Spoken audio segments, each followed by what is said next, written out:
Ladies and gentlemen, welcome to another episode of Inside the Mind of a Blurred. We are bringing you the fourth installment of the interview series. This time we are joined by the co founder and also both co founders, actually, if I'm not mistaken. And also one is a writer for Concept Moon.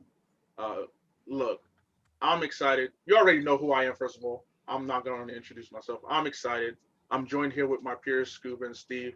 I'll let them introduce themselves and then our special guest. We would love to hear from you. Yeah, what's up, everybody? This is Scuba Steve, and here with my boy Keith and Brandon here to talk about Concept Moon and the wonderful workings of what they have going. Hi, and my name is Bo done it. Because I'm going to introduce myself because that's a nice thing and proper thing to do. Just because you know me or not, I'm still going to introduce myself. Hey, my name is Bo done did it because Not this man I throwing done shade.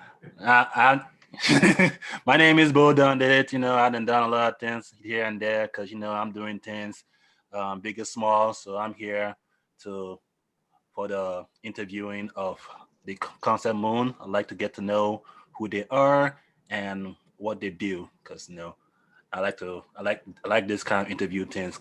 Gets me to know who some interesting people, like person of interest, that kind of stuff. So I'm here with it. So let's go. First of all, Bo, did you call yourself Biggie Smalls? No. Hey, I First, could be. did you throw shade at No. me and then refer to yourself as Biggie Smalls all in the same introduction? I'm Definitely. so upset right now. I'm completely cutting out every part you mentioned. Every time you talk, I'm cutting your audio out when this episode Oh, what? releases. Not you Lucky. doing this to me. Cam ain't. I'm doing this for Cam because Cam advised me. Oh, Cam set you up to this. Yeah. Bet. Cam, Say less. Say Cam, less. All right. yeah. Oh, Cam. listen, Cam. Good to know that. So all right, we'll get to it. I'm still not gonna introduce myself because people know who I am by now. Uh Gentlemen, which one of you wants to start it off? Well, you can go Keith, man. It's your whole way, bro. I'm Strange Keith. I am the The genius. marketing director for Concept Moon, and the writer creator of the manga Black Lotus Dragon. Um, and I'm here with my business partner, Brandon. Concept Moon right now. Like, big your shit up, dude. I try to be modest, man. But, No, don't be, you see this You know- gem? You see this gem? All right, first of all, I'm just gonna open to a random page. You see this artwork? Yo, that's the first page. First of all, do you see how official this is? Yo, when I reread this, I was just like, because it's been a couple months, I'm like, yo, this is, I don't know whether I'm reading a DC comic, a Marvel comic, like this ain't no independent company. This a whole brand that exists out there. No, look, big up Yo John. Big up Yo John. I be telling you, man, he too humble out here. Hey, no, we don't want humble. We don't want humble don't get you fed. That's true. Hey, look, man, I've been working on it. It's just it takes some getting used to. So, but yeah, I'll let Brandon go ahead. He's the real brains behind this operation. So, Oh man. Well, I'm Brandon the BD, co-founder along with our other partner Corey Lewis. Me and him started Concept Moon, 2017. I'm also the writer of the Outlaws, Free Fall Guides, um, Sun Eaters, Prime, Sakari, Prime, yeah, a couple joints, you know what I'm saying? Man. But yeah, we started at Concept Moon, man, back 2017. It was like kind of this idea we just got randomly while we were sitting in the office one day. We were lucky enough to meet Keith through Mike over at Blaname, and he came along. He joined the team about a year or so into the process, and he's been invaluable ever since. So, we kind of rock and like that. That's Hey, kind of like a little brief background. okay, we love it. Well, I That's mean, what's up. here's the thing. The first question is going to be, tell us about the birth of Concept Moon. Tell us exactly what Concept Moon stands for and what you're all about. Because, like I just, it wasn't me bigging up Keith really to because he wasn't doing it, but it's also I'm genuinely impressed by the quality of this Black Lotus Dragon issue 1. Like Right. it really reads as if I like comics. I'm a small collector. I have a several DC. I have Blackest Night. I just cop Static Shock. I don't feel any different when I read yours. I'm like, yo, this is officially well done. This is professional. These people are about their business. The quality Yeah. is top tier. So please tell us all about Concept Moon. That was the goal, man. Honestly, with everything we're trying to do, we're trying to do everything top quality. You know what I mean? If you want to put a label to it, we're a boutique publishing house right now. That means we're doing, 1 to 5 high quality products a year. You know what I'm saying? So when you say that, that means a lot. Like, because that's what we're going for. We don't look at we're not happy to be here. We're just we want to be where the big dogs are at. So we have to put out quality like the big dogs. And so when you say that really makes us feel really good, to be honest. So our goal is obviously keep pushing forward to keep expanding, but just to bring dope Black content, Black created content to the forefront, and be great. We don't want it to just be content that's read because the characters are Black, because we wrote it as Black. We want it to be high quality, fun content that just so happens to be created by Black creators. So I guess that's the main really goal there. Okay. So then we follow up with let's let's take a step down memory lane, right? We all grew up. We may have seen those teen romantic comedies and whatnot. So what brought Concept Moon and Keith together? How did y'all? What was your first date? Look at us. Hey, look at us. Look at us. Huh? Who would have thought? Not me. About that. Exactly how you guys linked up, how it went. Was there any troubles during the talking stage, during the relationship stage? How was it?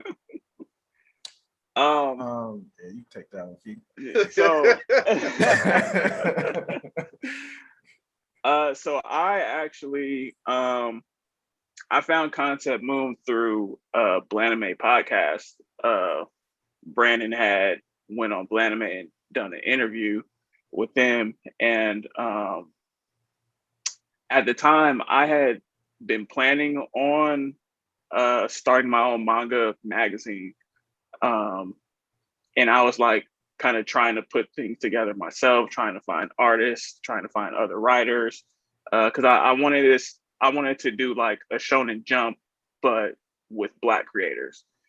And at the time, I had been kind of, really trying to learn business, doing a bunch of self-development stuff, listening to different self-development podcasts, what have you. And one of the podcasts around that same time had like been really driving this point about community and not competition. And then also, if you want to work with people, add value. So that's kind of something that kind of still sticks with me, which is why I try to collaborate with so many, come on different podcasts and try to see what other writers are doing, yada, yada. So everything kind of came together at the perfect time. I reached out to Mike at Blaname and was like, hey, could you connect me with Brandon? Because I listened to the interview and I saw what Brandon was doing. And it's like, well, I'm kind of trying to do the same thing. He's got this company that's kind of laid the groundwork already. So why try to build something from the ground up and create competition when I have something of value that I can offer to him, and they may need some help somewhere. So we can work together rather than us, trying to compete with each other. So Mike reached out, gave me Brandon's info, And then one day I called him and was just kind of gave him a rundown, like, hey, I was trying to start up a manga magazine with Black creators. You've kind of already laid the groundwork for something like that. I have experience in marketing. I'm working on a manga. Like, instead of being competition, we might as well work together and bring what we both have to the table.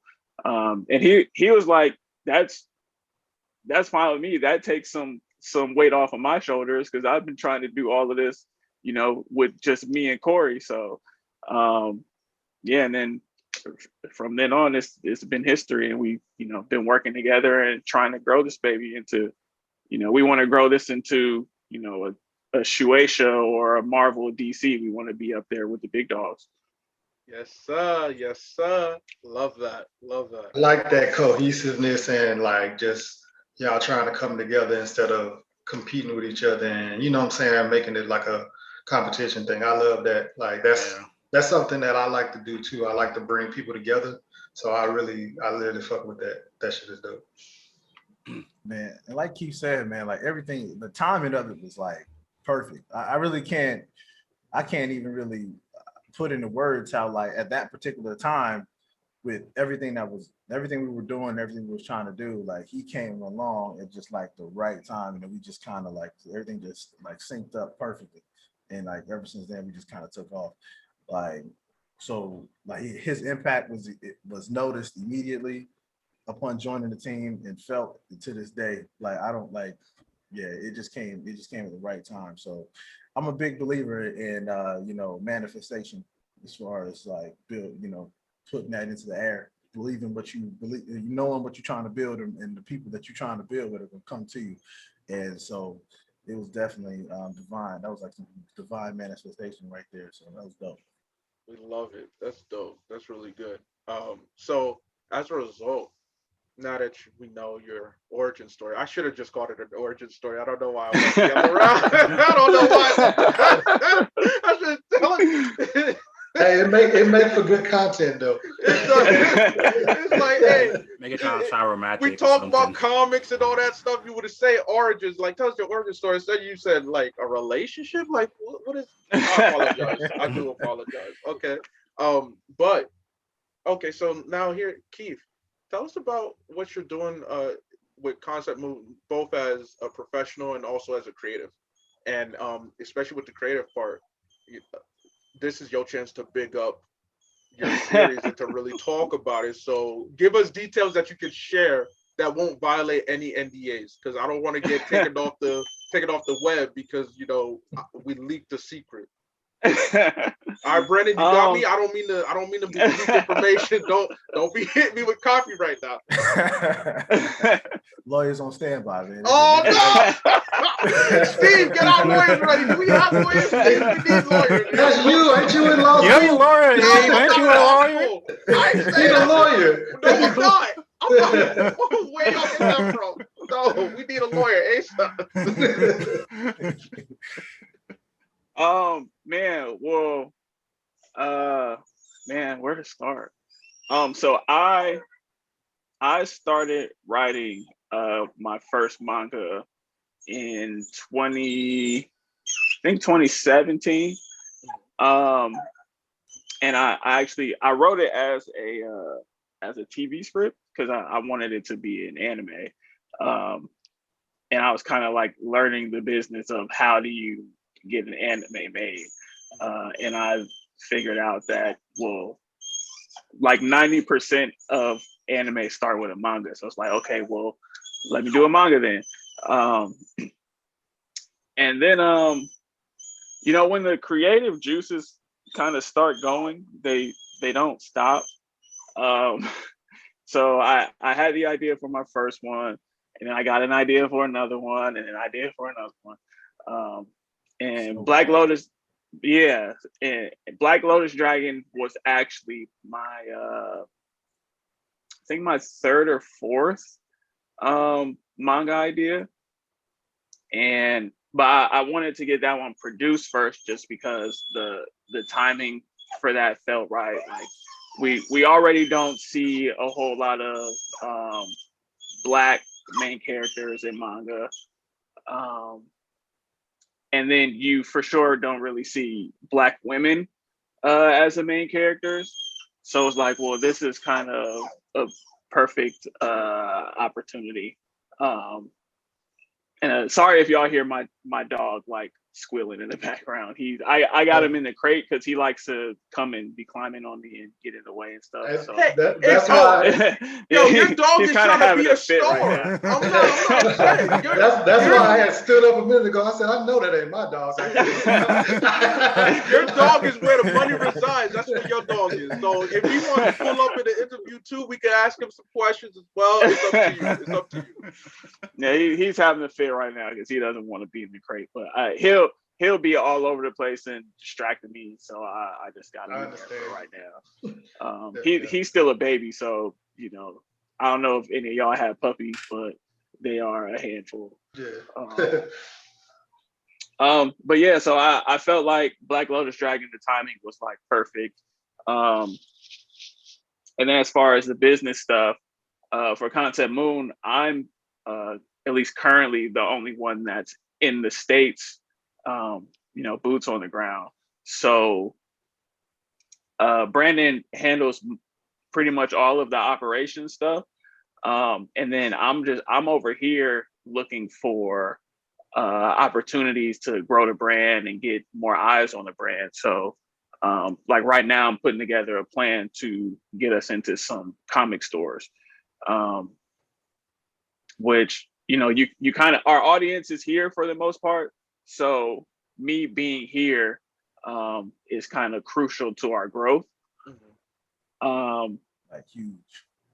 Yeah, so I'm like always on the business side, I'm like trying to grow the social media, and then looking for other ways that I can market, thinking about going, well, with COVID it was a little hard because no one was outside. Yeah, everything was closed, so like I couldn't go into comic stores and be like, hey, what will it take to get our book on your shelves or whatever. But now that things are kind of opening back up, I can actually go into comic stores, talk to whoever's there, whoever's maybe the cashier, or the cashier can connect me with whoever is the owner, whatever, and I can reach out to them, say, hey, I have a company, we have some books, they're good quality, what would it take for us to get on your shelves?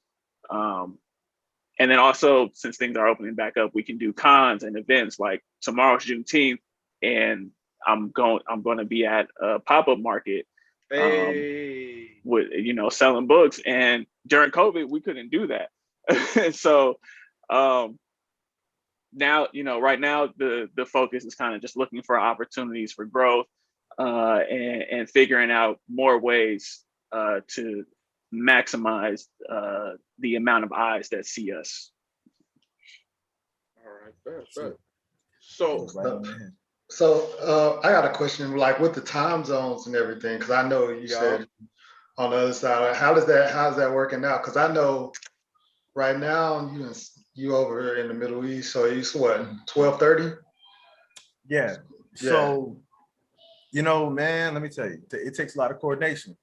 On my phone I have like different widgets for like all the different time zones, for like, because we have artists all over the place too. So my schedule is kind of 24/7. Like I sleep 4 or 5 hours usually, but I'm up coordinating different people and making sure 90% of my job, when we're not actively pushing a project, is just coordinating with the artist, making sure, okay, well, this artist got this page done, he needs to get it over to this artist, do the coloring, and then do the lettering. So I'm constantly in talking to people in different time zones. So it just takes a lot of scheduling, takes a lot of coordination, but I'm used to it at this point.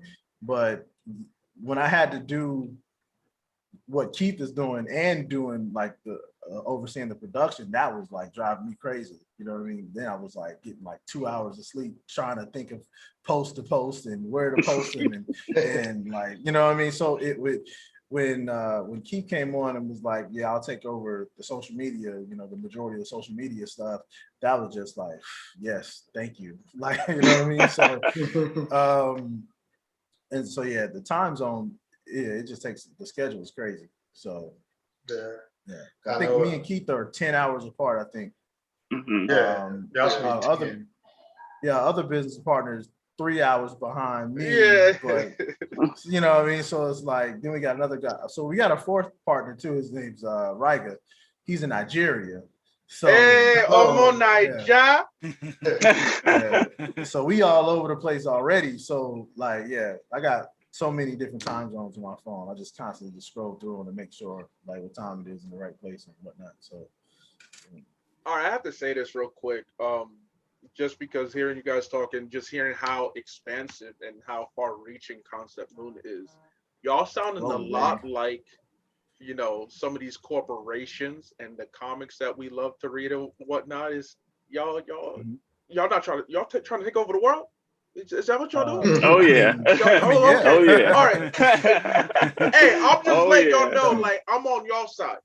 So, I'm on y'all side. I'm not about to call up no Avengers. I'm on y'all side. Yeah. We talk about this all the time in interviews, right? Like, but my personal goal for Concept Moon is to like kill DC and Marvel. Like, that's not even hyperbole. I love it. Like, I want to get them out of here. I love it. I'm here for that. I'll support it. Shoot. Yeah, like the way I look at it is, if you want to be great, you got to go after greats, and so that you can, you know what I mean? Like what you say, what Drake said, you got AI for your survival. That's kind of what it is. So, plus I feel like from a business standpoint, Marvel and DC, as much as they've done for the culture of comics, they're actually at this point holding it back now, as far as idea progression, and even economically, with the way they set the market, the cost of comic books now is extremely high. Like, we can get into the numbers. I don't know if we want to get that deep into it, but hey, it's up to you. Everything is whatever you want to discuss. Hey, we can discuss it. Well, you got to think a comic book can cost anywhere from $2,500 to $11,000, depending on who you're working with. And then you can only, because Marvel and DC has a market set at $5 for a brand new comic book, you can't charge more than that. There's no value in the comic books. So as long as they're set in the market, I feel like you can't push it, because realistically, these projects that people are putting out should be sold probably closer to $10, just to put a figure on it. They should be probably closer to $10. That would be a better value, for the unit per unit. And because they can mass produce and they can guarantee a certain amount of sales wholesale to retailers and things like that, they can control the market. And so as long as they can control that market, it makes it really tough for indies to be profitable. Which, that's, so for me personally, I want to get them out of here because they're stagnant now, I feel like. But at the same time, they ruining the market. So I think we got to get them out of here anyway. I actually that makes sense. They're kind of they're that old vanguard, they're like the old heads that refuse to retire. Refuse to let it go and move on. Right. Like they blaze the path for comics in general to even be what they are now, which is amazing, grateful to them for that. But also, you got to change with the times, and they're not necessarily doing that. At least not right now. Anyway. Right. They're very safe creatively, and it can hold the rest of the industry back, because since they're kind of the big heads, it's like they kind of set the standard, whereas where it kind of in a time where it's like the standard needs to change, because you can't do with comics now what you were doing, in 1968 when Marvel really took off. You know what I mean? So I think it's just kind of a time for a changing of the guard, and that's what we're here for. With that, with the success Marvel sees with the MCU, because I think probably all of us probably love the MCU. I'd imagine. It's dope, but at the same time, what they're doing with their comic book side isn't. I can't really think of the last like great comic storyline in the last 5 years maybe. Like I can't. Most of the great content is coming from places like Image or Dark Horse or Boom, who are more creator driven. And then there's a ton of these indie guys out here. It's like the Advent Comics or Concrete Comics or guys like that who are putting out dope content. So I feel like the creators and the indie creators specifically are the driving force for pushing the comic industry right now. So shout out to all those guys, man. It's not just us. Concrete for sure. Yeah. We had a chance to interview them. They were our first interview. Yeah. First interview of this series. So Lonzo's dope. Lonzo's cool. He's cool as hell. I love how you guys are connected. It just reaffirms your motivation behind all of this, Keith, is that there doesn't need to be competition amongst Black creators. Like, we should be working together because we all have great ideas and great and dope concepts. So, why not work together to make it more accessible for other people to realize that, to see the talent, to see the visions that everybody has, to see these dreams get realized. I love that so much.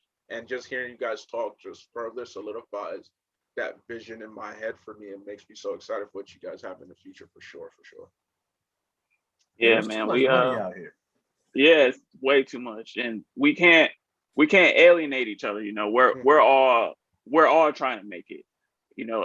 And one of us making it doesn't mean that somebody else can't make it. We should all be striving to make it together, because that strengthens the community. You know what I'm saying?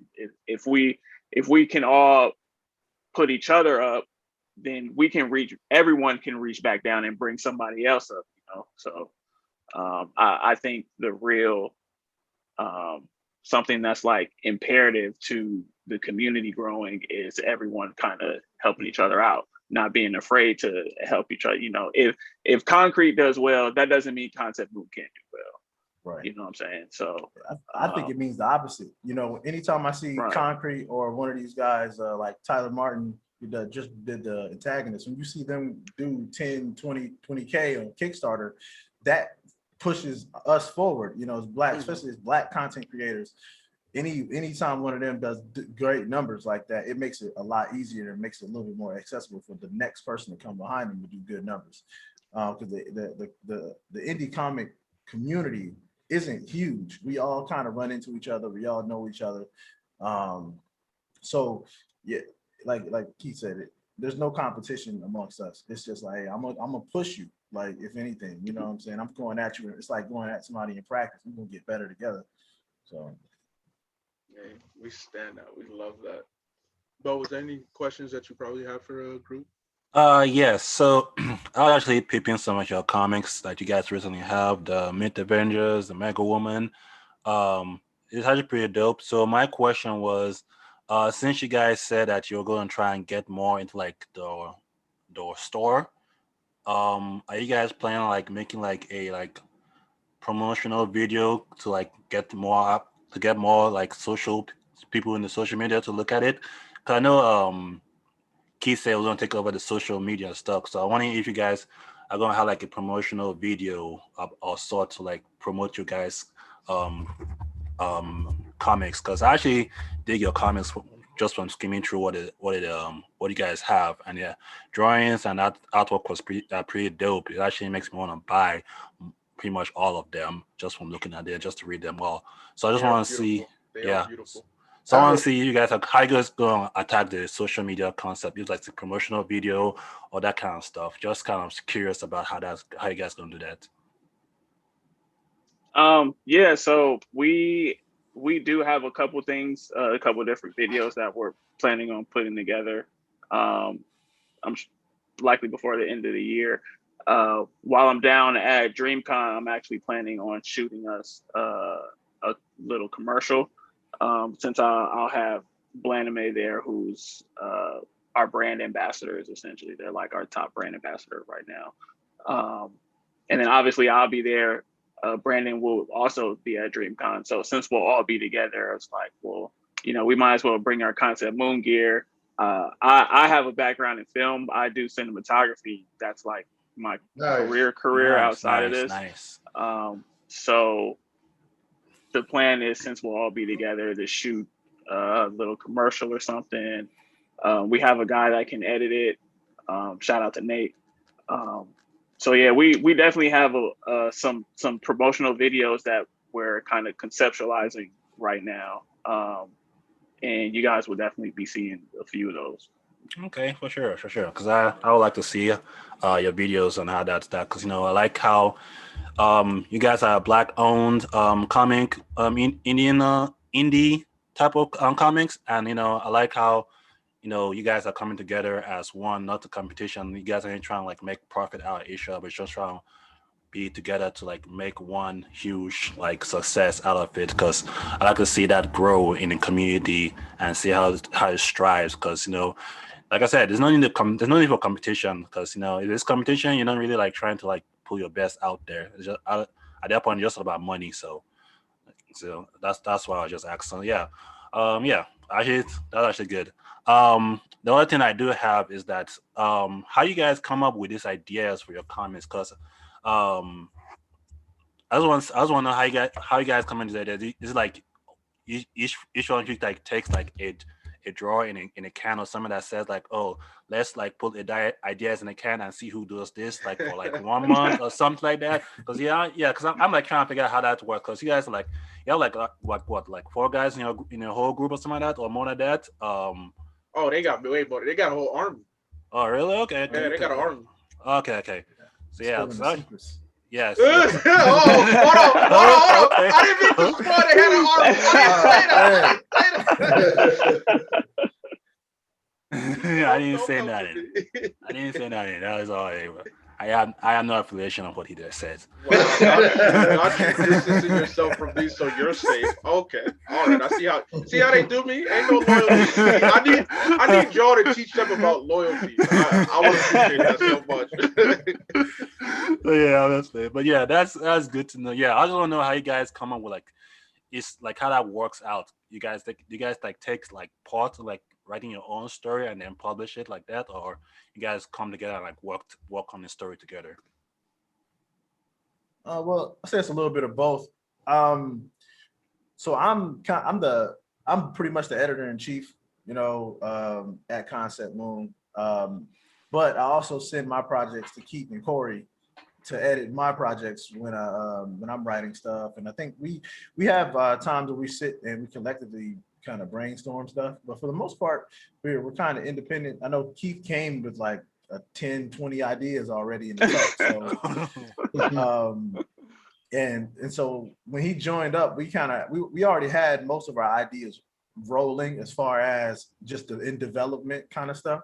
But we definitely sit and brainstorm. I'll call Keith randomly at random times. I'm like, man, I got this idea. Like, this is what I'm trying to do.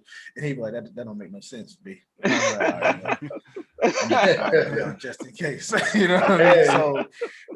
So it's definitely a collaborative process. But with our main stories that we're working on, I would say we probably already had those mostly in work beforehand. Okay, that's okay.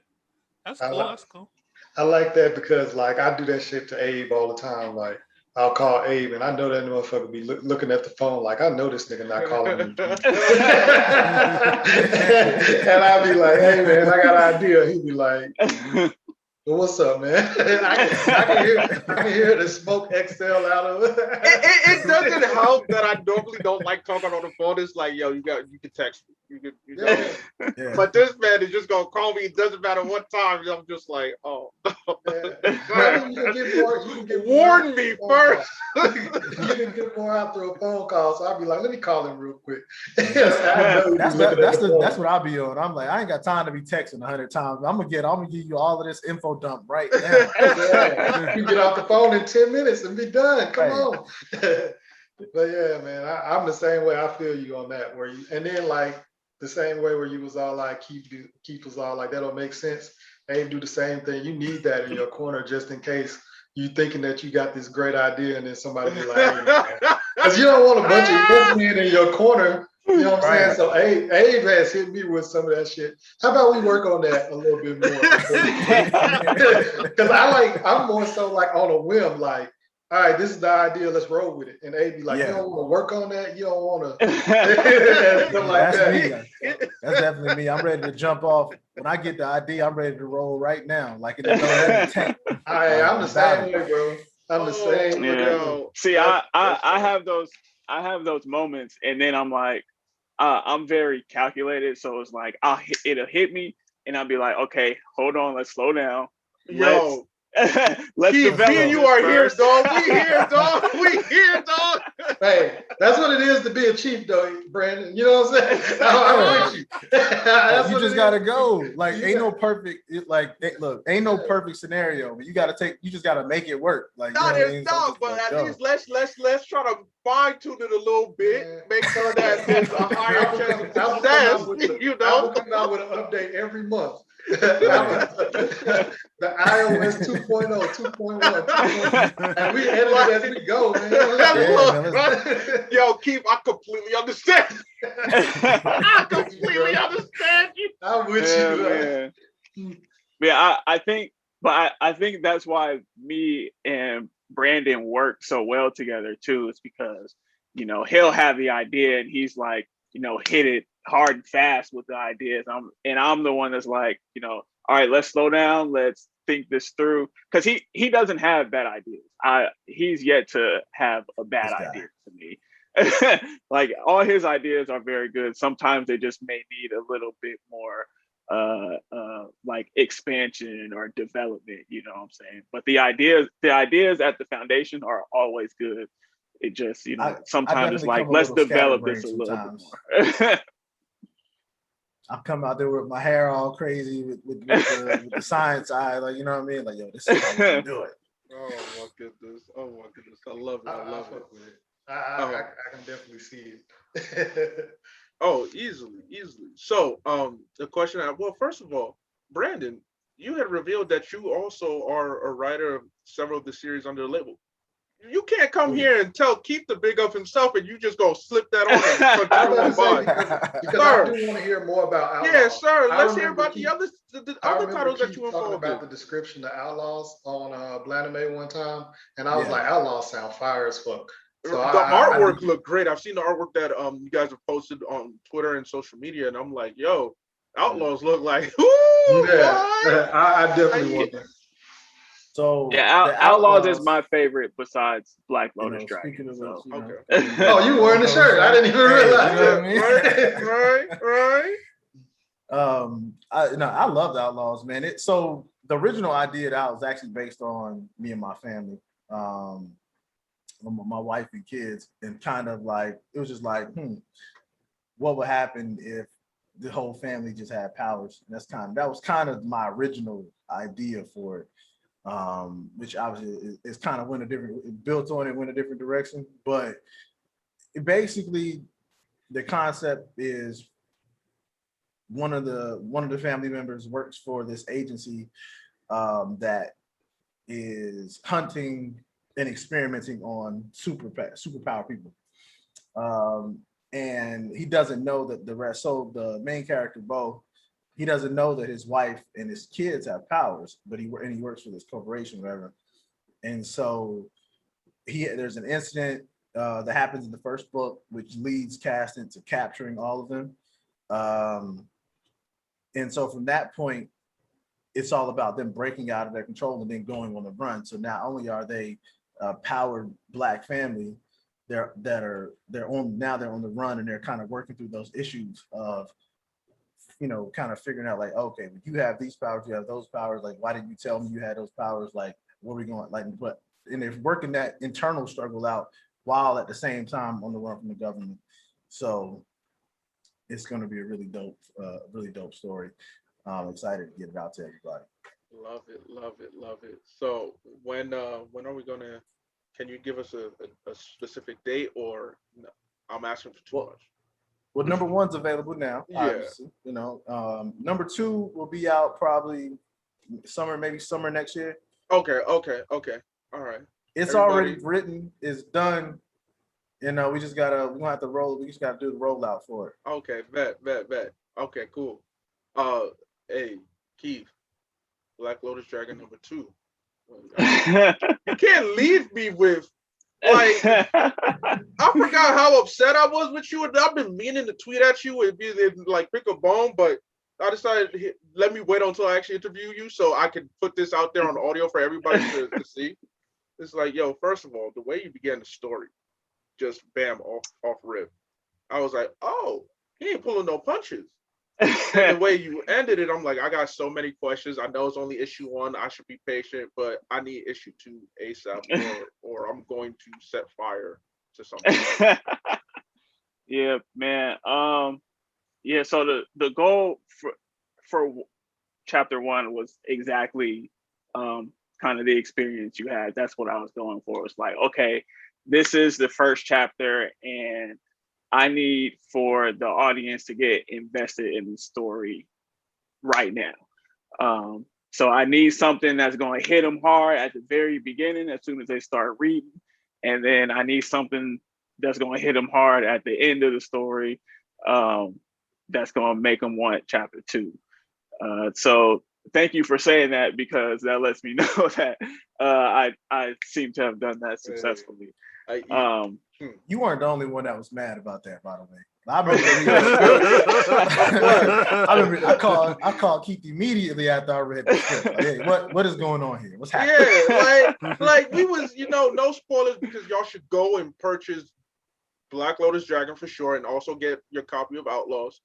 But I'm like, oh, okay, so I'm about to get murked. Oh, someone did get murked. Oh wait, well, look at the time period. Hold on, what is? I was like, oh, stop! I can't. Where issue 2 at? bro, where's issue 2 at, dog? Well, Keith, yeah. So you want to tell them? You want to tell them about the magazine? Oh, yeah. Is this exclusive news? So I know whether to put like explosions in the audio. You can drop a couple flex bombs if you want. Oh, nigga, heard it here first on Inside the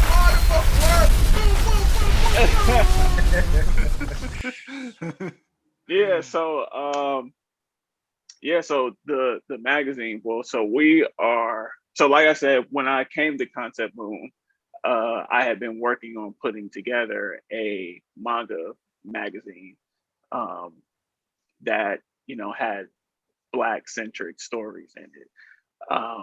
So the direction that Concept Moon's manga projects are going, and kind of the way that we've been growing, we have decided to put all of our manga stuff into a magazine. So that's essentially something that's coming soon, is that we'll be having essentially a Shonen Jump type magazine with all of our manga titles, and that's the second edition of that is where Black Lotus Dragon Chapter 2 will be, and Outlaws number 2 actually, and Outlaws number 2, yeah. So we'll be using that to debut our new manga chapters, essentially. Oh yeah, that's genius. I love Project Moonlight. Yeah. Project Moonlight. Okay. Hey, yeah, that's what it'll be called. Do you mind if I title the episode this episode as Project Moonlight? Because that just sounds hard. Project Moonlight. interview with Concept Moon. There you go. And so that project is going to have. There's going to be a couple new ones. So I won't spoil them, but it'll also have Sun Eaters. It have Sun Eaters, Black Lotus Dragon, The Outlaws, and then 2 brand new projects. Okay. For people listeners that don't know about Sun Eaters, you want to give a description about Sun Eaters and everything? Oh, so Sun Eaters is basically just a typical battle shonen, mixed with a little bit of Space Odyssey. It was based off of my love for Dragon Ball Z and Dragon Ball series in general, which actually that's behind me. For this one, this little poster is the cover for the new the next issue. So when I started it, it was originally a Dragon Ball fan fiction. But I did so much story development on it, and I was like, man, I can't just leave this as a fan fiction. So I reworked the story. I brought it into our Concept Moon universe because all of my stories within the universe, excluding Freefall Gods, are all connected with Frontline Soldiers and the new story we have coming out. We have a new book called After Image coming out in August or September. So all of we're building this big Concept Moon universe. So everything's kind of connected. So I brought it back into that universe, grounded it a little bit. So the story is the first 2 issues, you can very much see the Dragon Ball influence. And then the 3rd issue going forward is going to be a whole new style. And it's going to be really dope. Love that. Like that. Hey man, when that hand get itchy, you can't start writing. You was all like, man, it's gonna be a Dragon Ball Z fan fiction. That this start itching, and you was like, wait a minute. Hold on, like, wait. This too good. This too good.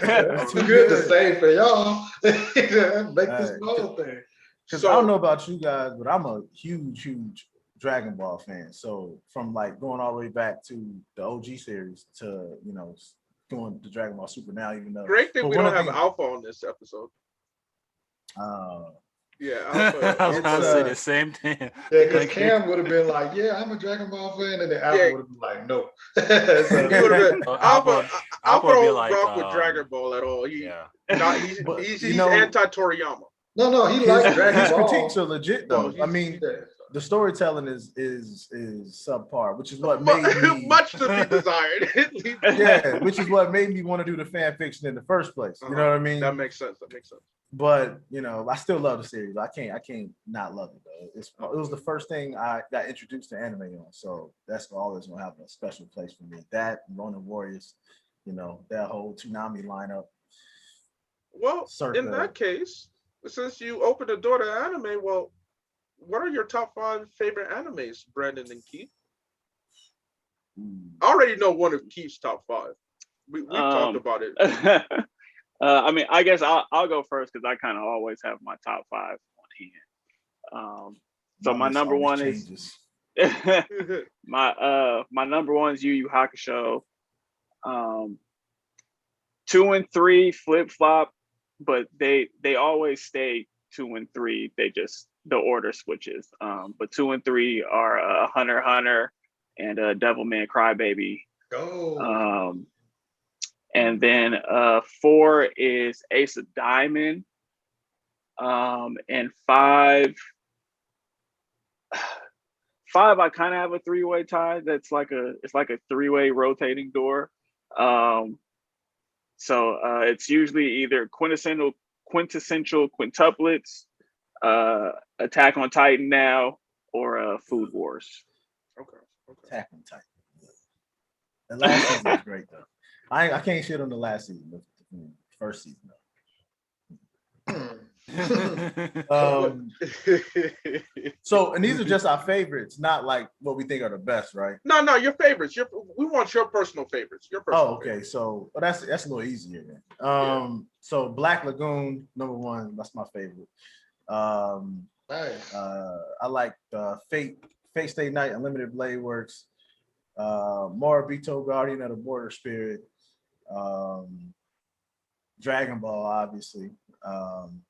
and probably probably Naruto. I think Naruto would be my number 5 right now, though that changes very often. I'll probably could throw Food Wars in there too, like easily. Um, Gundam Wing, that whole thing. But that was it. I would say Naruto's number 5 for sure. Okay. Okay. I love both of those because they had so much different, Yeah. not the typical There's top 5. variety. You know what I'm saying? It's not the typical top 5. You don't hear too many people say Black Lagoon or quintessential quintuplets, things like that. So I definitely fuck with that shit. Well, we all know that Keith is a pusher of SOL. First of all, we all know Oh that. yeah. He's a pusher of SOL. Oh yeah. So Slice of life with Jendo all the way. yeah, Yeah. I feel it. I feel it. So then it leaves me. All right, spring season of anime is about to conclude. We probably have another week or two. What have been some anime this season that you've been feeling? What have been some that you just like, nah, this ain't worth my time? And this is for everybody. This is for everybody. All right. Oh, Um, you know me, I'm pushing that odd taxi agenda. Oh yeah, he is. Odd taxi is my shit. I still got to start that. I've been meaning to start that, and That opening I is just fire, bro. let's see, man. Um, so the ones that I've been feeling like I just have to absolutely watch every week, um, have been Megalobox, Nomad. Um, what else? Hige Hero. Um, man, it's what else? I feel like I should know this because I just did some catching up today and yesterday. Um, what else did I watch? To Your Eternity. It's really good. Mhm. I'm watching this one called Shadow's House, which I haven't seen too many people talking about, but I love it. Yeah, the only people I've heard talk about is the homies at Mike Check Waifu. They had I was mm, like, oh okay, it sounds interesting because I heard yeah, it's not as don't take it for face value. There's some yeah, stuff, yeah. exactly. Yeah, so that's been very good. Um, and then I've been watching. It's actually a Chinese anime called Link Click on Funimation, and that is really good. Okay, Um, I'm gonna check that one out. I ain't never heard of that one. yeah, yeah, that one's been. It's a these last few episodes have been very emotional, so be prepared for that. But the story is awesome. I haven't really watched a lot of anime this season, to be honest. But I will say this: I've been watching My Hero, and as much as I love My Hero, I feel like this season was a little too slow in the beginning.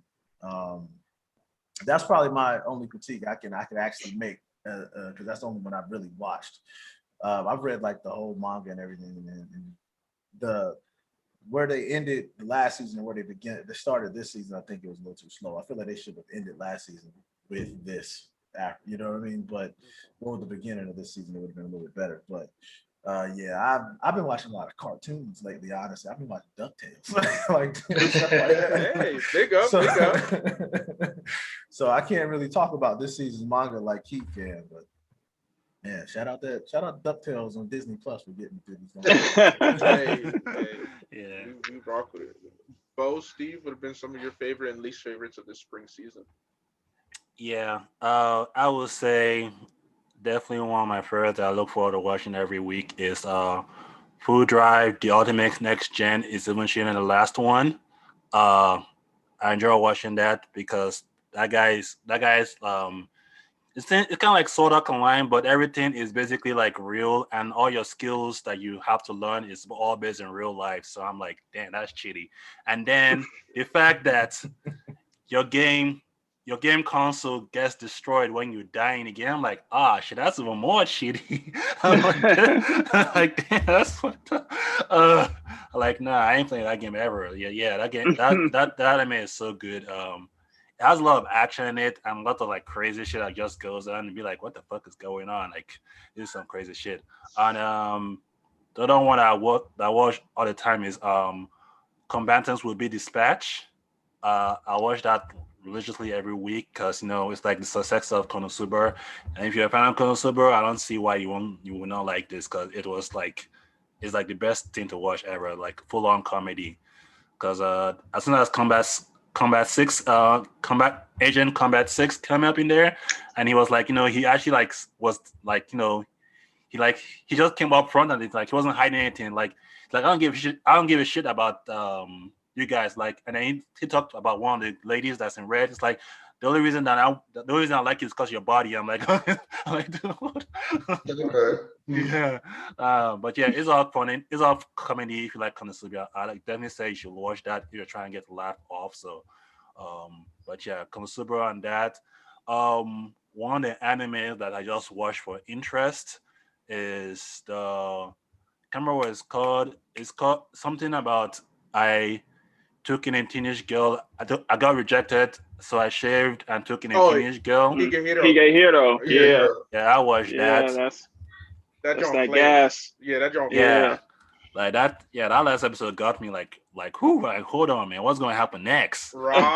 I was like, oh, no, that didn't just happen. Okay, Yeah. all right, let's speed up to the next episode. Yeah, right.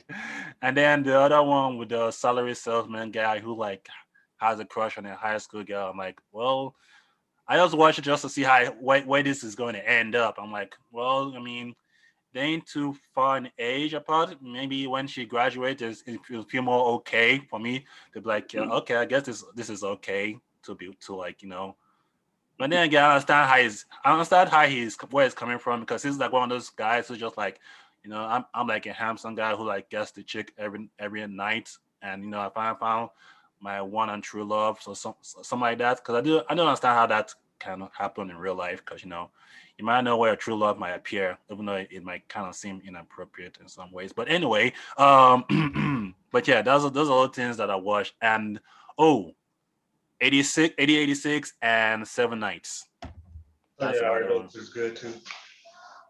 You know me, I'm pushing the Taxi agenda. Yeah. Tokyo Revengers is dope this season.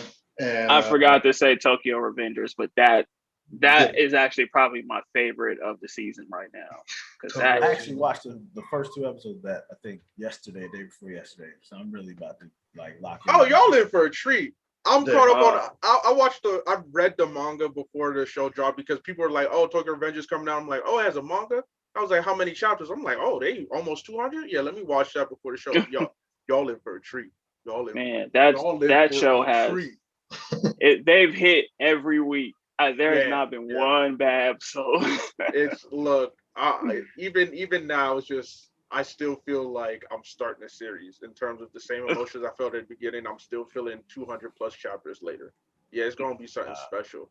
For me, as a result, I don't have Tokyo Revenge as my favorite because I have a weird thing where if I read the manga, I don't always stick with the anime unless there's certain things I want to see animated.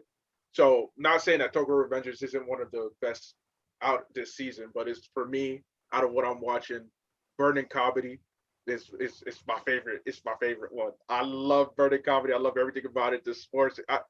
Brandon, you out there in Saudi I was Arabia, about so to you ask him. probably you probably experienced comedy firsthand and whatnot. For me, this was completely brand new. Never heard about it until this anime just showed up on my Crunchyroll, and I'm like, dog, this game looks intense. Like, I don't even know what you're talking about right now. oh, okay. I'm just listening. I'm like, hold on, what is he going to say? What it is? I'm like, Oh yeah. So yeah, Comedy. I didn't even know that was a real sport. I thought it was like one of those It's like a sports that Middle was Eastern made up sport. for an anime. Yeah. No, it's a Middle Eastern sport because when I was in Kuwait, and when I was in Kuwait, like I used to work at the Defect with all the cooks and stuff. And then when they was on break, they would have all the TVs on comedy. And I had no idea what the fuck was going on, but they would be hyped. And they'd be standing on the tables and screaming and shit. And I had no idea what was going on. So that's why it's like football over there. Yeah, so like, Brandon is basically combining like dodgeball, the court of dodgeball with the rules of tag, but with stipulations of combat sports. Like there's a lot. It's actually very intricate, and so that's what I like about the anime is like every episode they teach you a new layer of the game, but it honestly looks super fun. It really does. It's I on don't have to check Crunchyroll. it It's out. out. Yeah, no, it's crazy. You know, if you like sports anime, yeah, I haven't watched a lot, of sports anime, but of course I've seen Kuroko's, I've seen Ace of Diamond, I've seen what else? Haikyuu. Just adding this onto my list. I can't wait for the water polo one that's going to drop soon. Um, and then Higahiro, of course, has been one of my favorites of the season. It's definitely something different than I normally watch. I love the storyline. Everything's been emotional. I started, but then dropped during Princess of Blood and Snow. But I'm just gonna wait for it to finish and then go back and complete it because I had a lot of questions every week, and it wasn't questions like that I felt, I didn't want to have these questions on my mind because I Right. didn't want to have to think about it unnecessarily like that because it's questions of confusion. What is going on? Well, each episode is unique. Don't get me wrong. I love the animation. It looks beautiful. Each episode is unique, but I'm just by episode 5, I was like, wait, I thought this was the premise of the whole season. We already wrapped up. Oh, okay. So Hmm. what are we doing for It's like one of 7 more those. weeks? Yeah, I'm like, what is going on? But yeah, that's good it for the anime season for me. So taking a step back and focusing more again on Concept Moon. It was previously mentioned how during the pandemic, especially for you, Keith, out here, uh, as your role as marketing director, marketing during the pandemic wasn't really easy because ain't nobody outside. But for you, Brandon, being international, being abroad and whatnot, and for you as well, Keith, how just not including just business, but as writers and creatives, how has the last year of lockdown really affected you and your work ethic and even your own projects and stories? Ooh.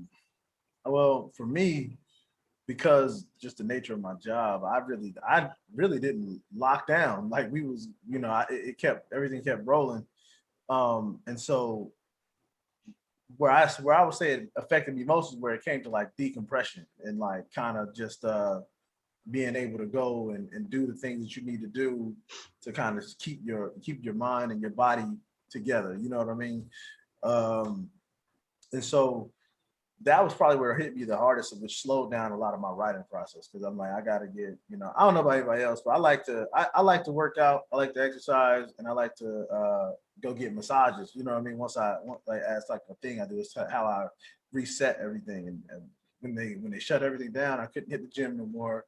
I couldn't definitely wasn't getting no massages from anybody. You know what I mean? So it it just completely like kind of made me reevaluate. It flipped my self-care routine. But that's kind of how I would say it. So that kind of slowed everything down for me personally as far as writing and my creative process. Because once I'm out of my whole routine was thrown off, so I had to kind of rebuild that whole thing. Um, and yeah, that was I think that was probably the biggest effect for me personally. Because I was still going to work, I was still handling business as far as concept and stuff. Uh, for the most part, we had a couple of our artists get COVID, and that definitely wrecked our production for last year. Um, so just kind of rebuilding our schedule and getting everything back on track, kind of holding the pieces together and substituting some artists here and there. It was all a fun. It was a hectic process, but it was fun. Kept me on my toes. Um, but yeah, I think that's it for me. What about you, Keith? um, I mean, well, I guess I'll start with the marketing stuff. So marketing was pretty much um, limited to social media only. So making sure I was trying to post on Instagram consistently became very important. All of our Instagram posts automatically post to Facebook. Um, and then I was trying to figure out ways to get our Twitter more active too, um, because I a lot of people were on Twitter during COVID lockdown, and I mean we're all on Twitter, so we saw how active Twitter got during lockdown. Um, and especially in the very beginning, it was like madness. Um, but it was trying to figure out how to adjust from how do I want to say this? Like marketing on Twitter is different from marketing on Facebook and Instagram, just because, you know, with Instagram, you can get away with only posting once a day, once every couple of days. You know, you can do that on Instagram, but on Twitter, to grow the way that you really want to, you kind of have to be tweeting pretty consistently. So just trying to figure out how I wanted to approach that, which it ended up kind of falling apart in a way. But also it gave me the idea that, like, don't just because you know how when you post on Instagram, you can have your Instagram post on Twitter and then post the Instagram link and all of that. But it made me realize that, okay, well, don't do that, because that doesn't work. No one's clicking the Instagram link on Twitter and going to Instagram. So so I've got to figure out something else. And it's been a big help having Blaname on our side too, because they always retweet whatever we got going on. But figuring out how to post on Twitter, how consistently we need to be posting on Instagram. But it did give me a lot of time to plan things for post-COVID, like when cons came back, when events came back, which is why we're able to kind of hit the ground running now that things are opening back up, because we've been preparing for that. And then personally and creatively, for me, it was tough in the beginning, just because I'm at my best when I'm working out consistently, and because the gym was closed, I couldn't really work out. Working out at home doesn't really work for me. And then, like, I hate jogging on concrete. I'm not a fan of jogging on treadmills either. I'd rather run on a track if I can. But like run. I haven't, just because I'm not a fan of jogging. Once I got out Yeah. of the military, I ain't running. I jump rope. That's my cardio. That's it. And I started doing that. Like, I started jumping rope.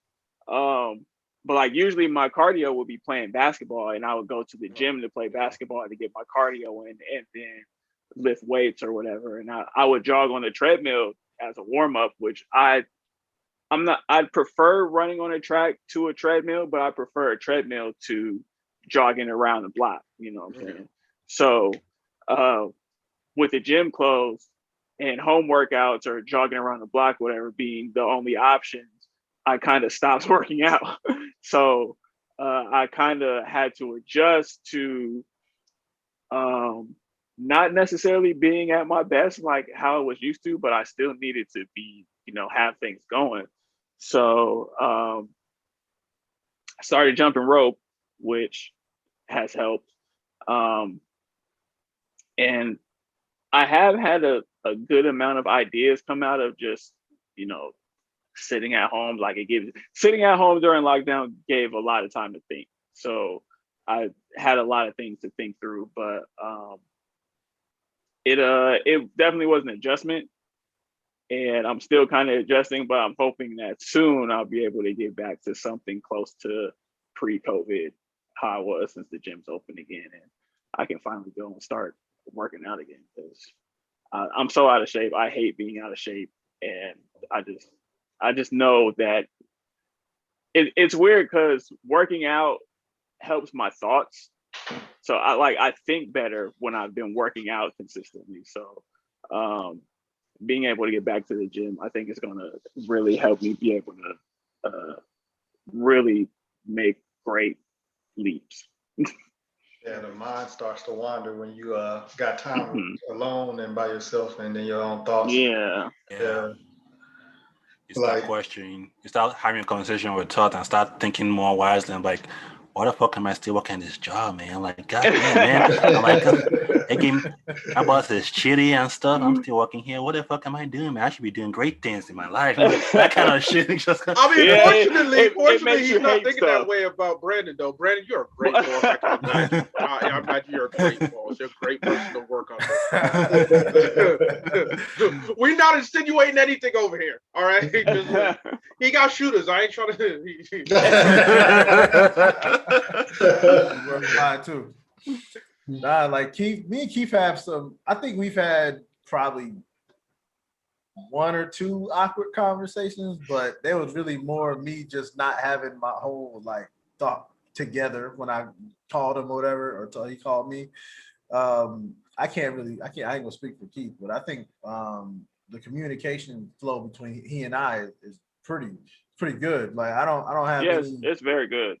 Yeah, definitely very text, good. Text, email, phone calls. We always connected. Like I think I talk to Keith like every day, multiple times a day. So I can't complain anything about the communication flow between how he and I right now. You see that, Abe? Multiple times a day. Not true. I was about to say, we've actually only had like maybe 2 or 3 disagreements, But they talk every day. I feel like we talk every day regardless. Sometimes 2 or 3 times a day. All right, so you don't get what you get. All right, we're gonna have to cut this because this man that foot stomp. Yeah, this man is about to be like, hey, this is who we should model ourselves. They shaping the foundation. Hey, while you edit this, take notes. You're gonna be listening to this several times. Make sure you get it in your head. 2 or 3 times a Hit day. me with the Aldi Man and Mark meme, yo. Oh my goodness. And they on a different time zone, like completely. Oh my goodness. We only a couple hours away. No excuse, There's no excuse. All right, interview over. I'm done. I'm leaving. We talked so much that like we had one time where like we didn't talk for like 2 or 3 days. And I hit him like, hey, is everything all right? Okay. I've been calling you and I haven't heard no response. Everything like, we fighting, we got beat? Let me know. Keith was like legitimately concerned. He was like, you sick, me? Like, what's going on? And I'm like, nah, you good? I've just been busy, man. I love that though. It speaks to the cohesiveness. Although I'm not saying that I'm not saying that at all, Steve, that we need to communicate every day to have cohesive. I'm not saying that. But in this case, for Concept Moon, it's just great to see just the due diligence you guys are paying attention to each other and to the brand. Because Brandon, like you mentioned, you're barely sleeping because you got artists all over the globe. Like you got to be ready to hit them up at times that are appropriate for them. You don't want to hit them up when it's 2 a.m. for them just because it's convenient for you. So just, it speaks to the hard work, the investment, the commitment, and the dedication. And we love that. So also shout out to Yace, little sis Yace, because I know she's part of content. Yase, she would get mad at you. It's Yase. Yase, you see, Yase, I'm so sorry. I'm sorry. You know what? I'm gonna redo it. Shout out to Yase.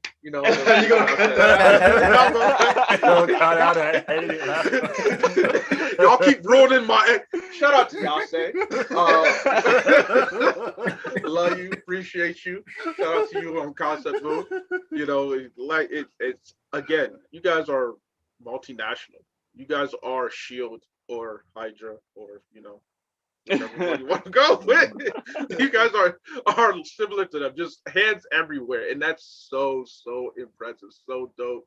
And to the fact that, like you said, Brandon, what you guys started Concept Moon in 2017? You said? Yeah, 2017. The idea came together. 2018 is when we got like the business right. So. How often can companies say within 3 years, independent companies saying within 3 years they got people in basically every continent, multiple countries. That is every continent world except domination. For Australia. Oh, there we go. So we got people North America, South America, Not yet. Asia, Europe. Not yet in Australia. Not yet. Oh, If yeah. you're Not yet, we Australian and you listening to this, hey, Concept Moon, they need you down there. Here's your opportunity. I love that. It's a beautiful thing, man. And you know, it's crazy what we can do with the internet. Like, you know, it doesn't like there's no more borders, you know what I mean, on the internet. Yeah. There's no, so it's just like, yo, let's just link up with people that's like-minded, that believe in the vision, and let's just go. And I think I think that this company and everything we've been able to do in that is a shining example of that. So I love it. Keith, you mentioned the plans for Dream. It's dope that you're going to be flying out to the States, Brandon, for DreamCon. You already mentioned it's going to be both a business trip for sure, you know, in terms of pushing the brand. Always working. There's never really a day off. There's opportunities everywhere. You mentioned your plans to get physical copies of Concept Moon product in comic shops and whatnot. Even I assume probably try to see if you can get some of the merch to be sold there. You know, I've been peeping the gear. I'm gearing up to get some. You know, the t-shirts look fly as hell. But we got some more stuff on the way too. Oh, yeah. You let me know what dates. You let me know what dates to expect that. But you know, moving forward as we were halfway through 2021. Any other big events or turnouts that you guys are planning to pop out and really get some more brand exposure, or looking into 2022 now that again the world is opening back up, we can expect some cons to be back in full effect by 2022. Any aspirations to attend them, and if so, which ones? So you know your fans not stalk but can come out to support. Again, support, not stalk.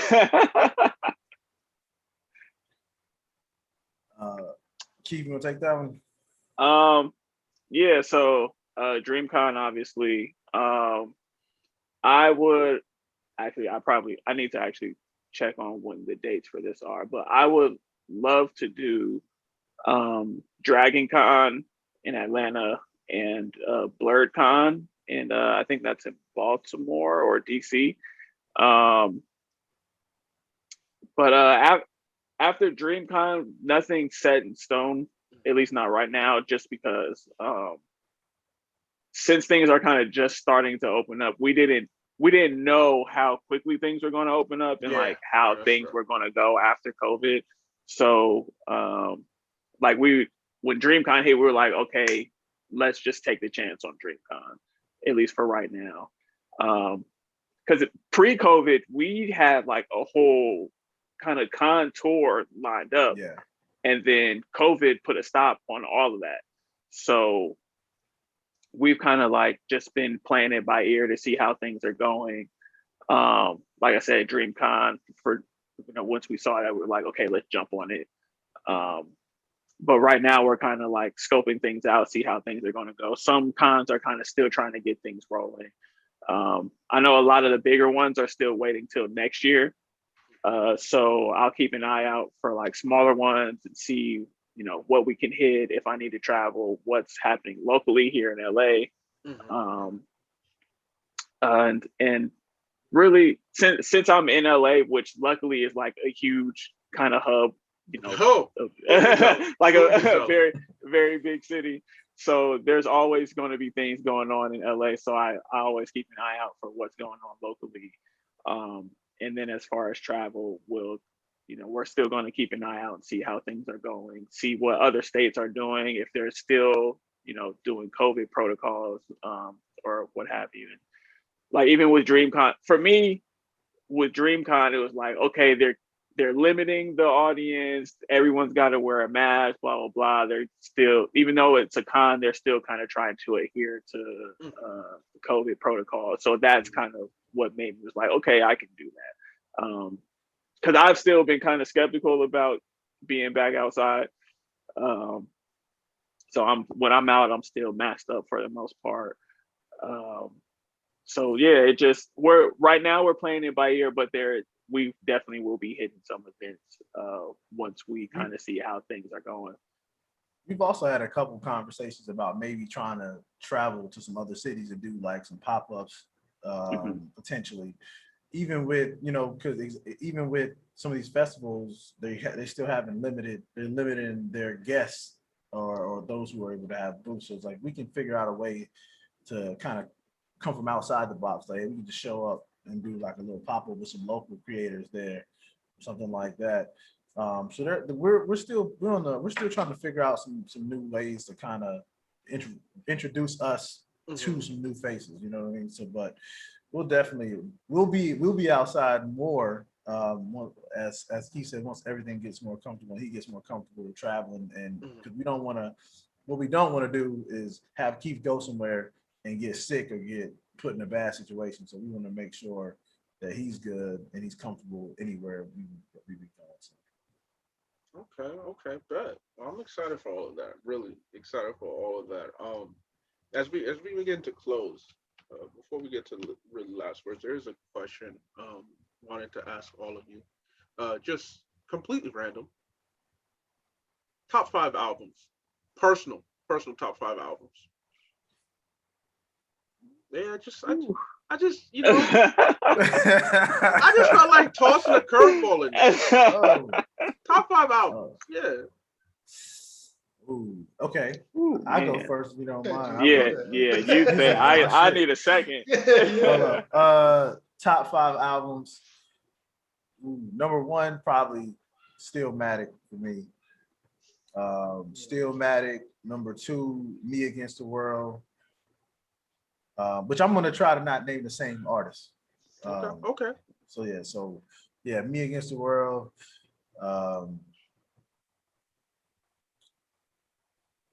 Number 3, I'm probably catching flack for this, but probably Mood Music 2 by Joe Budden. Oh, I know a lot of okay. people don't like Joe Budden. But that's one of my favorite. Number 4, probably Trouble Man album, Marvin Gaye.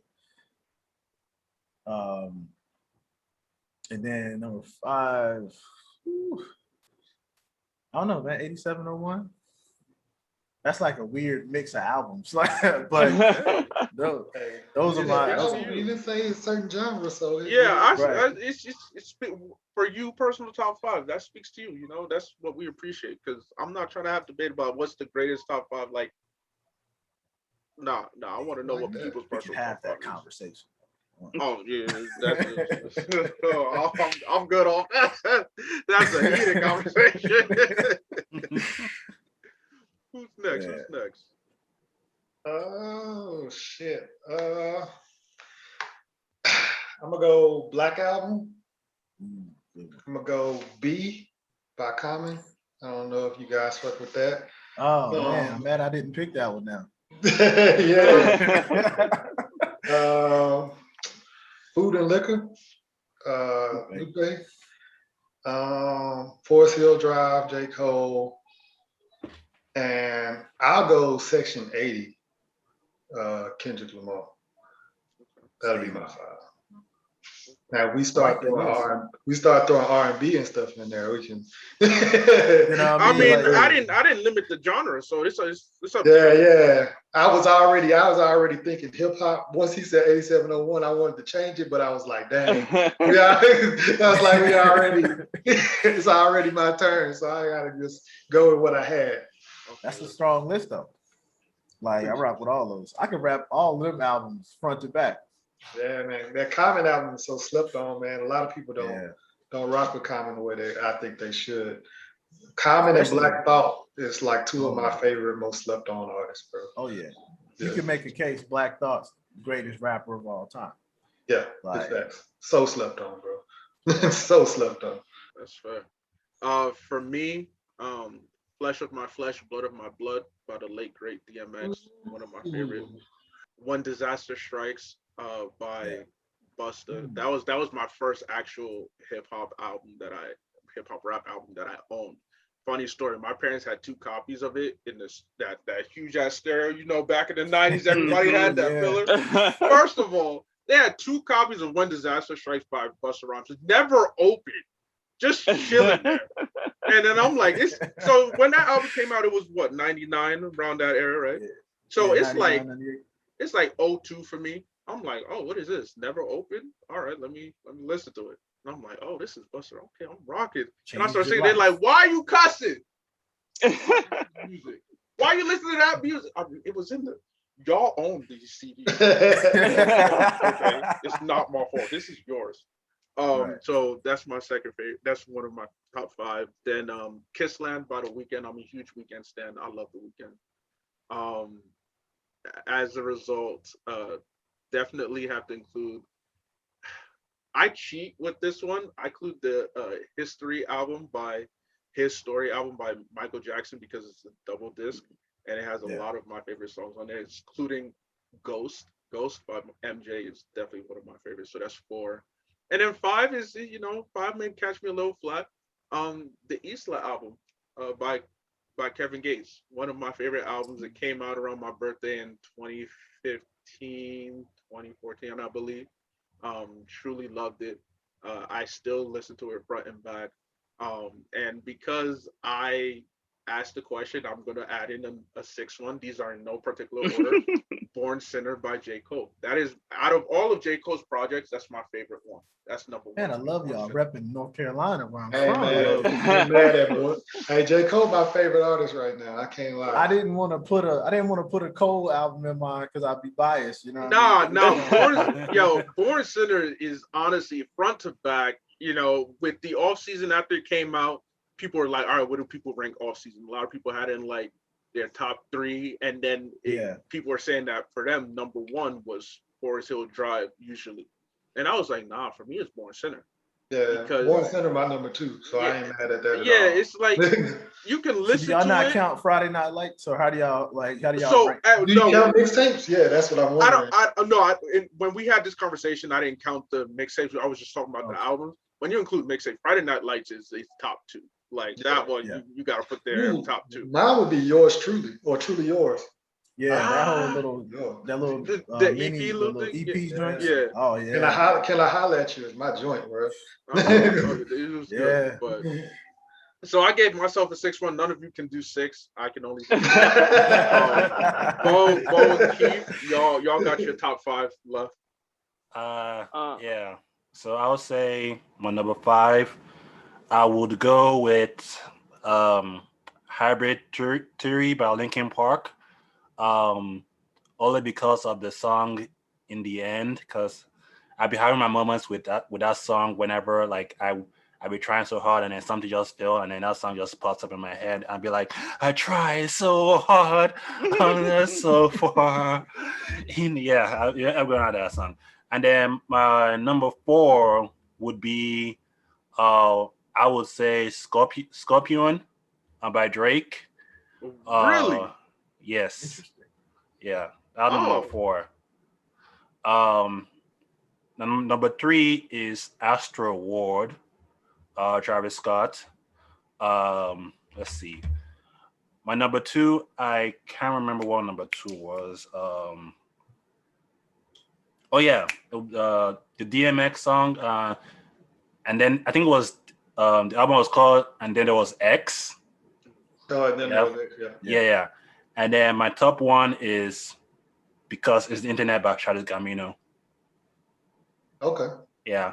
Bo got a list of someone who was born after 2000, even though he's definitely definitely of all Drake albums, Scorpion. I'm surprised. I'm really shocked. The only reason I liked it because of the nonstop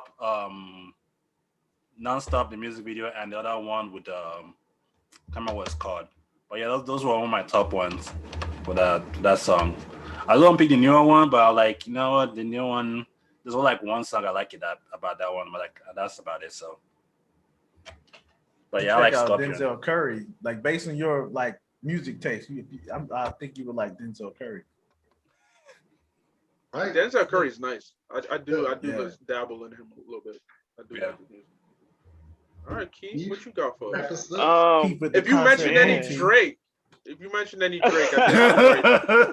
gonna run to Twitter and be like, "Yo, we got some really hardcore Drake fans here." I like Drake, but he wouldn't be in my top 5 albums.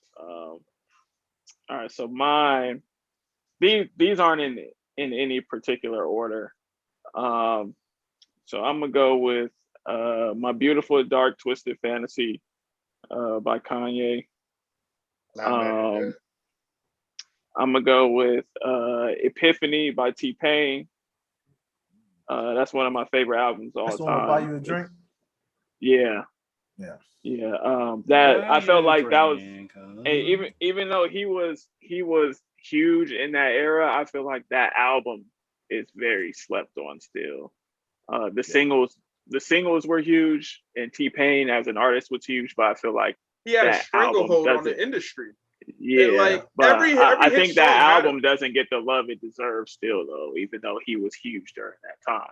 That one and Three Rings, both. Yeah, really Three Rings is also is equally good. Mhm. Let me see. Lupe Fiasco's The Cool. The Cool is definitely. Yeah. That's what I should have said. I said Food and Liquor. I should have said The Cool because that shit Yeah, is. Food and Liquor is good. Yeah. Man, the Cool. I go man. back to Food and Liquor more than I go to the Cool, but the Cool is just it's fire though. I love seeing other Lupe fans because my best friend is the one that put me onto Lupe, and he was standing. He's like, "Hey, no, you need to listen to Lupe. Get Lil Wayne, listen to Lupe." I'm like, "Who is Lupe?" All right, I'll listen to Lupe. I was like, "Oh shit, Lupe." Yeah, okay. man, that even his that last guy album, is Drogus Wave, was crazy. Drogus Wave, yeah. Yeah, it was. All this good stuff. That's what, 3. Yeah. Yeah. I'm gonna go with Bobby Brown's "Don't Be Cruel." Wow. Okay. He flexed and on us. then He flexed on us. Right? He did.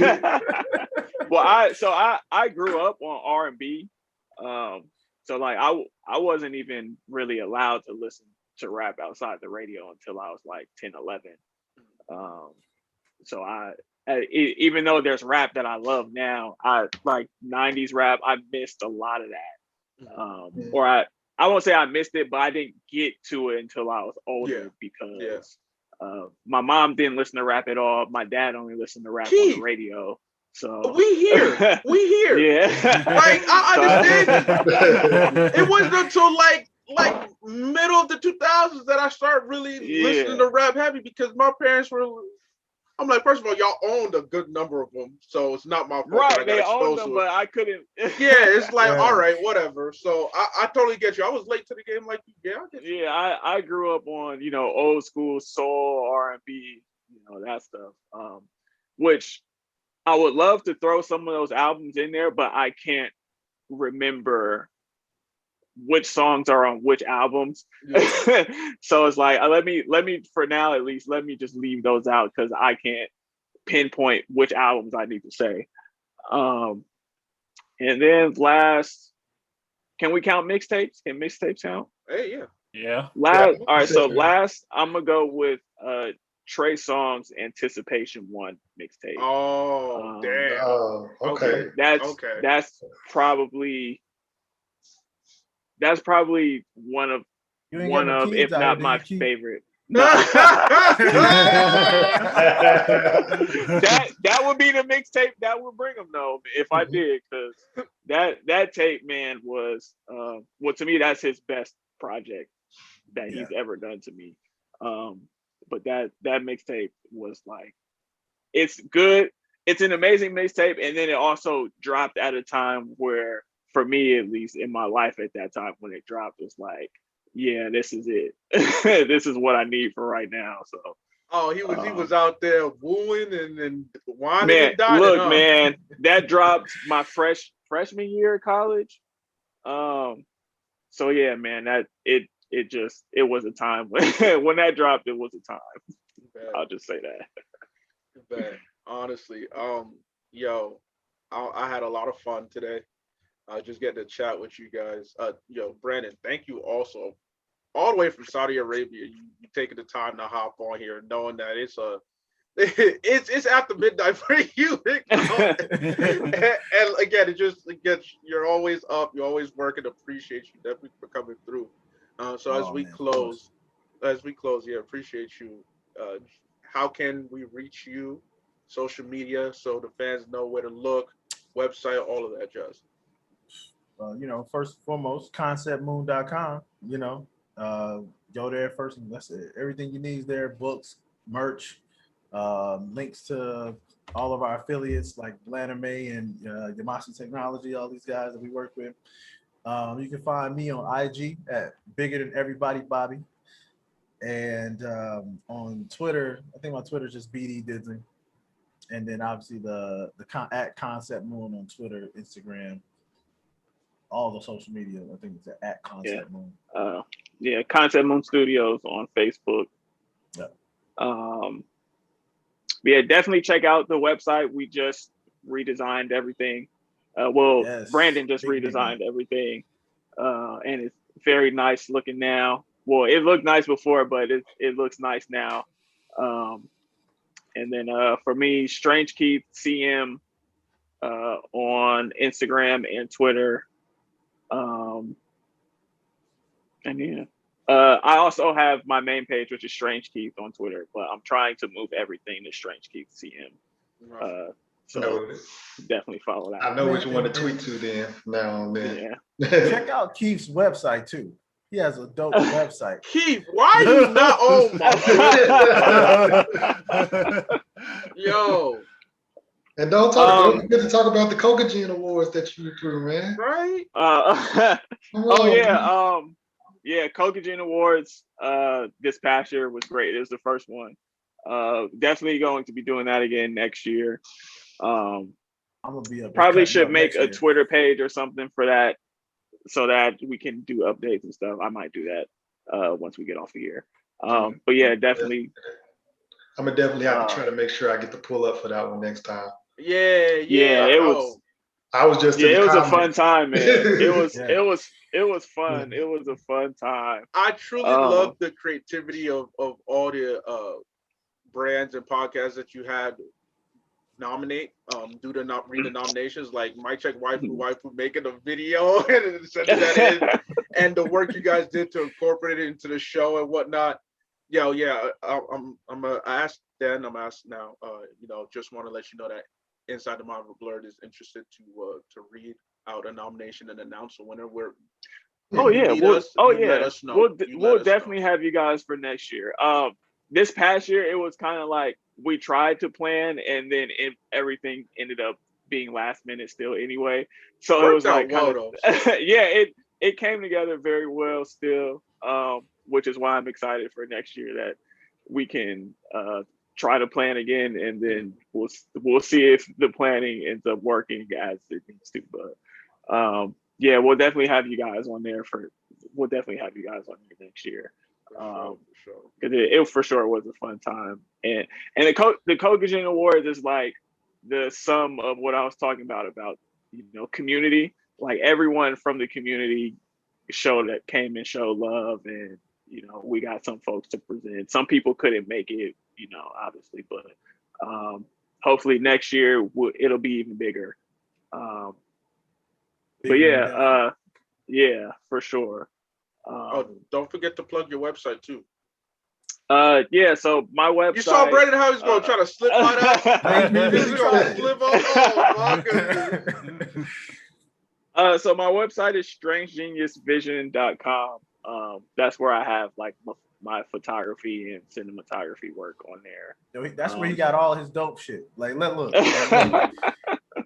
Okay. I went up there the other day. I didn't even know he had a website until like a few days ago. He been holding on. I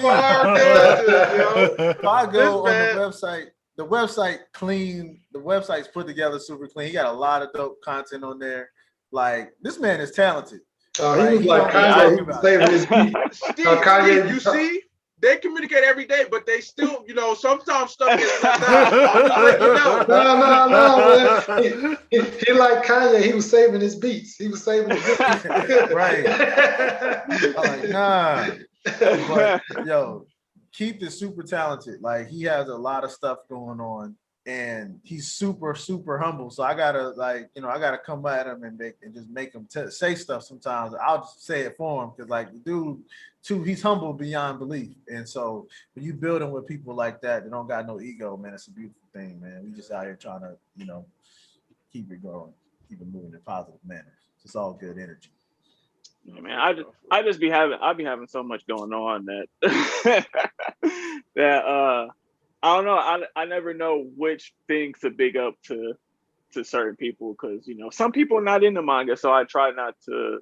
I'll tell them like, yeah, I make manga, but if they're not into manga, then there's kind of no point in bigging it up like that because it's like they're not gonna go read anyway. You gotta bust them across the head with everything you do. Yo, facts. You know what we here for. Right. Bo, you want to close this out? Help close this out. Continue with your. Let me restart that. Bo, how can people find you? Well, you can find me on my link tree. I ain't gonna try and spell it out, but you guys can look it up on Google and try and spell it out for me because I want to be like, a certain someone that can't spell link tree. But anyway, you can find me on my link tree. At, yo? Don't worry about it. Don't worry about it. Don't worry about it. Who are you coming at, yo? It sounds like you started at no education. I ain't put no names out there. I just said somebody, okay? It could be anyone that I know. Bob, he's throwing shots at y'all. Because he's not talking about me, he's talking about y'all. The ones that's not here. Anyway, you can follow me on my link tree. Or you don't look at my link tree, you can follow me on Twitter at Bo.it. And the same to my Twitch as well. I game every weekend, every now and then, so you can follow me on Twitch to see what game I'm streaming. And then don't be afraid to hit me up on Twitter. Talk to me, asking about anything, either be gaming or anime or TV. Not too much into manga, so you can get me lost in there, but I'm trying my best to be in manga. But yeah, you could hit me up and ask me anything, game related, technology related, anything except manga, because I don't read too much manga. I feel that. Yeah. I'm the manga reader now, the two of us. Okay. But I'm trying to get more into it though, just because I feel like how can I be a manga writer if I'm not a manga reader? Yeah, that's fair enough. So it allows you to do some homework. That's for sure. Yeah. I get it. Steve. You can find me on all social media at ScubaSteve1428. Follow the podcast page, follow My Knocker Mixer, Scholar and Scuba Steve, and the YouTube channel. That's it for me. Ladies and gentlemen, I will now let you know who I am if you don't know by now. They call me Abraham, Abe, Prince Issue. You can find me on social media on Twitter and Twitch at Prince_Alawa. You can find me on Instagram at Nija.USA_made, or is it Nija_USA.made? I forget, whichever one.